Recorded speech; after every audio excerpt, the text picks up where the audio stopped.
혹시 건물이나 공사와 관련된 분쟁 겪어보셨거나 주변에서 들어보신 적 있나요? 뭐 새로 이사 간 집에 금이 가기 시작한다거나 아니면 인테리어 공사가 끝났는데 갑자기 약속했던 비용의 2배를 달라고 한다거나 뭐 그런 상황이요. 이런 다툼이 딱 생겼을 때 우리 마음속에 가장 먼저 떠오르는 질문 아마 이걸 겁니다. 그래서 대체 누구 말을 믿어야 하지? 오늘 저희가 깊이 파고들 자료는 바로 그 질문에 대한 하나의 답을 제시하는 서울특별시 건축사회의 안내책자 그리고 유튜브 영상 대본입니다. 이 자료들을 통해서 건축 분쟁이라는 아주 첨예한 갈등 상황에서 신뢰할 수 있는 전문가 집단이란 뭘까? 또 어떤 과정을 거쳐서 법원과 대중의 믿음, 그러니까 공신력을 얻게 되는지 그 비밀을 한번 파헤쳐 볼 겁니다. 핵심 질문은 이거예요. 법적 분쟁의 승패를 가를 수도 있는 결정적인 증거, 바로 감정서. 수많은 감정기관 중에서 과연 어떤 시스템을 갖춘 곳의 결과를 믿어야 할까요? 한번 자세히 들여다보겠습니다. 자, 먼저 이 기관의 정체부터 좀 살펴봐야겠죠? 자료에 따르면 서울특별시 건축사회 건축감정단은 지난 50여 년간 대한민국 건축계를 이끌어온 곳이죠. 바로 그 서울특별시 건축사회가 직접 운영하는 곳이라고 명시되어 있네요. 네, 여기서 중요한 지점은 바로 그 건축사회가 직접 운영한다는 사실입니다. 건축사법 제19조를 보면요. 건축사가 감정 업무를 수행할 법적 근거는 이미 마련되어 있습니다. 법적 근거가 있다는 건 알겠습니다. 근데 사실 듣는 사람 입장에서는 법 하나만으로는 좀 부족하게 느껴질 수 있거든요. 얼마든지 법을 등에 업고 좀 부실한 감정을 하는 사설업체도 있을 수 있으니까요. 이 법적 근거 말고 이들을 진짜 다르다고 말할 수 있게 하는 결정적인 차이점, 그게 뭘까요? 아하, 정말 좋은 질문입니다. 결정적인 차이는 이 기관의 설립 목적에 있습니다. 일반 사설 감정 회사는 당연히 이윤 추구가 첫 번째 목표잖아요. 하지만 건축사회는 건축사의 품위 유지나 업무 개선, 그리고 더 중요하게는 공익에 기여하는 걸 목표로 하는 비영리 전문가 단체입니다. 그러니까 돈을 버는 것보다 공정하고 정확한 판단을 내리는 것 자체가 이 조직의 존재 이유인 거죠. 출발선부터가 다릅니다. 아하, 영리 목적이냐 공익 목적이냐 거기서부터 근본적인 차이가 생기는 거군요. 안내책자를 보니까 다루는 분쟁 목록이 정말 다양하던데요. 뭐 건물 하자, 공사비 분쟁, 일조권 침해, 익숙한 문제들이 많네요.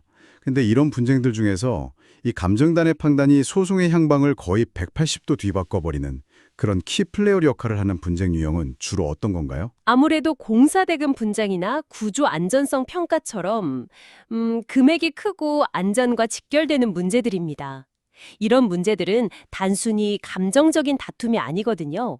개인의 전 재산이 걸려 있거나 심지어는 생명과 안전에 직접적인 영향을 미치기 때문이죠. 그래서 한쪽으로 아주 조금이라도 기운 저울이 아니라 정말 완벽하게 수평을 맞춘 저울이 필요한 겁니다. 감정단의 역할이 바로 그 저울의 중심을 딱 잡는 것이라고 할 수 있습니다. 그 저울의 중심이라는 표현이 와닿네요. 근데 말이 쉽지 그 중심을 잡는 게 세상에서 가장 어려운 일이잖아요. 분명히 이들만의 특별한 비법이 있을 것 같은데 유튜브 대본에서 눈물겹도록 까다롭다는 표현을 봤거든요. 도대체 어떤 과정이길래 그런 말까지 나오는 거죠? 그 눈물겨운 과정의 핵심은 총 6단계로 이루어진 감정 절차에 있습니다. 일단 의뢰인이 신청하고 감정 건축사가 예비 조사를 하고 비용 산출하고 본 조사를 거쳐 보고서를 작성하는데요. 진짜 핵심은 5번째 단계에 있습니다. 5번째 단계요? 그게 뭔가요? 바로 심의위원회입니다. 감정을 맡은 건축사 한 사람이 작성한 보고서를 그대로 그냥 내보내는 게 아니고요. 건축, 구조, 전기, 기계 각 분야 최고 전문가들로 구성된 위원회가 그 보고서를 거의 현미경으로 들여다보듯 검토하는 단계죠. 아, 일종의 동료 심사. 그러니까 피어 리뷰 같은 거군요. 그것보다 훨씬 더 강도가 높다고 보시면 됩니다. 유튜브 대본에 아주 놀라운 사실이 하나 나오는데요. 이 심의가 한 변으로 끝나지 않을 수 있다는 겁니다. 한 건의 감정서를 두고 최대 5회까지 재심의를 진행하기도 한다고 나와 있어요. 잠깐만요. 5번이요? 네. 보고서의 논리가 조금이라도 부족하거나 데이터에 근거하지 않은 부분이 있으면 정말 가차없이 반려하고 보완을 요구하는 겁니다. 와, 이건 단순히 꼼꼼함을 넘어서는 것 같은데요. 마치 한 명의 천재를 믿지 말고 여러 전문가로 구성된 시스템을 믿어라. 이런 확고한 철학이 담겨 있는 것 같습니다. 제가 제대로 이해한 건가요? 정확히 짚으셨습니다. 바로 편향성의 문제를 원천적으로 차단하기 위한 시스템적인 장치인 거죠. 감정인도 사람이니까요. 가질 수 있는 주관 혹은 자신도 모르게 저지를 수 있는 실수의 가능성을 거의 제로에 가깝게 만들려는 어찌 보면 처절한 노력인 겁니다. 아, 잠깐만요. 이제 그림이 좀 맞춰지는 느낌입니다.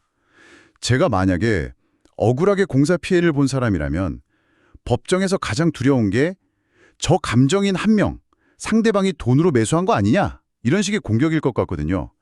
그런데 지금 말씀하신 이 시스템은 그 공격 자체를 원천적으로 무력화시키는 방패 역할하는 셈이네요. 맞습니까? 맞습니다. 그게 바로 공신력의 실체입니다. 법정에서의 그림을 한번 상상해 보세요. 상대 측 변호사가 이 감정은 김 건축사 개인의 의견일 뿐입니다. 라고 공격을 합니다. 이때 일반 사설 감정이라면 흔들릴 수 있죠. 하지만 여기서 이 감정선은 김 건축사 개인이 아닌 서울시 건축사 5,400명의 명예를 대표하는 심의위원회가 5번의 교차 검증을 거쳐 확정한 공식 의견입니다. 라고 말하는 순간 판사가 느끼는 무게감 자체가 달라지는 겁니다. 누구도 쉽게 흔들 수 없는 독보적인 증거력을 갖게 되는 거죠. 상상이 잘 안 가네요. 감정 보고서를 쓴 건축사 입장에선 정말 피말리는 경험이겠어요. 내 보고서가 4번이나 퇴짜를 맞았다고 한번 생각해 보세요. 5번째 제출할 때는 정말 영혼까지 갈아 넣어서 제발 이번엔 통과하게 해주세요 하는 심정일 것 같은데요. 그렇죠. 바로 그 눈물겨운 과정이 결국 누구도 흠집 낼 수 없는 신뢰의 갑오지 되는 셈입니다. 그리고 이런 철저한 시스템은 아주 특별한 조직 구조가 있기에 가능한 겁니다. 어떤 구조인데요? 유튜브 대본에 따르면 이 건설감정위원회는 다른 부서 산하에 있는 조직이 아니고요. 서울특별시 건축사회 박송준 회장 직속기구로 편제되어 있다고 합니다. 회장 직속기구요? 보통 아주 중요한 프로젝트에 TF팀 꾸릴 때나 쓰는 방식 아닌가요? 맞습니다. 이건 단순한 조직 개편 이상의 상징적인 의미를 갖습니다. 위원회가 내놓는 모든 감정 결과물에 대해서 박성준 회장과 5,400여 명의 서울시 건축사 전체가 자신들의 명예를 걸고 직접 보증한다는 뜻이거든요. 만약 감정에 문제가 생겼을 때 그건 감정인 개인이 알아서 할 일이라며 꼬리 자르기를 할 수 없는 구조인 거죠. 책임의 주체가 명확하다는 것.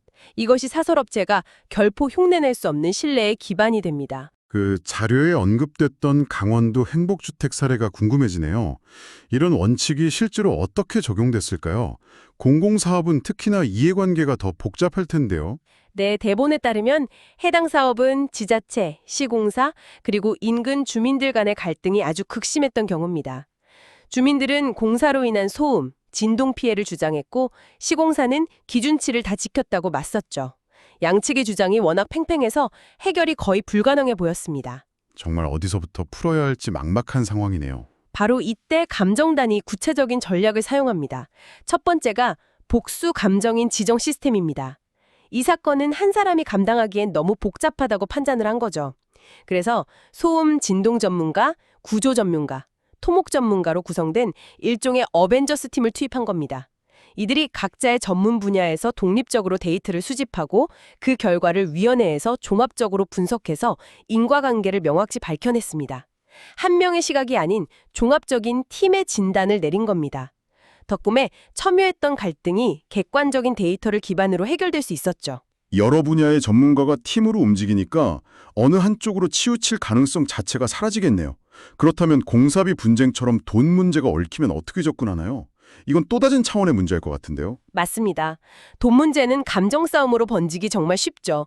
그래서 더더욱 데이터에 기반한 과학적인 분석 방법이 필요합니다. 이때 사용하는 두 번째 전략이 바로 실비 정액가산 방식입니다. 실비 정액가산 방식. 말이 조금 어려운데요. 좀 쉽게 설명해 주실 수 있을까요? 물론입니다. 쉽게 말해서 이건 단순히 주고받은 영수증을 더하는 게 아니고요. 집을 짓기로 계약했을 때의 최초 설계 도랑 내역서를 꺼내서 벽돌 1만 장 쓰기로 했는데 정말 1만 장 썼나? 인부는 100명을 쓰기로 했는데 정말 100명의 인건비가 들어갔나? 이렇게 항목 하나하나를 원가 그대로 따져보는 겁니다. 그리고 거기에 사전에 약속된 고정 수수료만 더하는 거죠. 아, 그러니까 눈대중이나 관행 같은 애매한 부분을 완전히 없애고 실제 투입된 비용만 정확하게 계산하는 방식이군요. 바로 그겁니다. 자료에 기성고라는 말도 나오는데 이것도 비슷한 개념입니다. 공사가 70% 진행됐으니 비용도 전체 계약금의 70%만 지급하는 게 맞다는 식으로 공사의 진행률에 맞춰서 비용을 정확하게 계산하는 거죠. 감이나 주장이 아니라 오직 데이터로만 이야기하는 방식이라 분쟁의 소지가 크게 줄어듭니다. 이런 과학적인 전략들이 아까 말씀드린 최대 오해심이라는 시스템과 결합되면서 신뢰도를 극대화시키는 겁니다. 자, 오늘 살펴본 내용들을 정리해 볼 시간이네요. 서울특별시 건축사회의 안내 책자와 유튜브 대본을 통해 우리는 하나의 분명한 결론에 도달할 수 있었습니다. 만약 여러분이 건축과 관련된 복잡한 분쟁에 휘말렸을 때 중요한 것은 단순히 실력 있는 전문가 한 명을 찾는 걸 넘어섭니다. 그 전문가가 어떤 시스템의 지원을 받고 있는지를 반드시 확인해야 한다는 것이죠. 입니다. 오늘의 자료들은 신뢰라는 것이 한 사람의 뛰어난 전문성만으로 만들어지는 게 아니라는 점을 아주 명확하게 보여줍니다. 박성준 회장 직속기구라는 그 책임감 있는 조직구조, 한치의 오차도 허용하지 않으려는 최대 5번에 달하는 다단계 심의마정, 그리고 복수 감정인 제도나 실비 정액가산 방식 같은 구체적이고 과학적인 전략, 이 모든 것들이 유기적으로 결합될 때 비로소 법원도 믿고 국민도 신뢰하는 결과물이 탄생하는 것입니다. 한 명의 스타 플레이어가 아니라 강력한 시스템을 갖춘 팀이 결국 승리한다는 원칙과도 같죠. 마지막으로 이런 생각을 한번 해보면 어떨까요? 오늘 우리가 깊이 들여다본 이 신뢰 형성의 과정을 다른 분야에도 한번 적용해 보는 겁니다. 건축뿐만 아니라 의료, 금융, 기술, 우리가 전문가의 의견을 구해야 하는 모든 중요한 상황에서 말이죠. 내가 받아든 그 진단서, 그 투자 보고서, 그 기술 자문은 과연 어떤 검증 과정을 거쳐서 나온 결론일까? 그 결론의 공정성과 객관성을 담보하는 시스템은 무엇인지 한 번쯤 질문을 던져보는 겁니다. 이것이야말로 정보의 홍수 속에서 현명하고 안전한 판단을 내리는 중요한 열쇠라 되지 않을까요?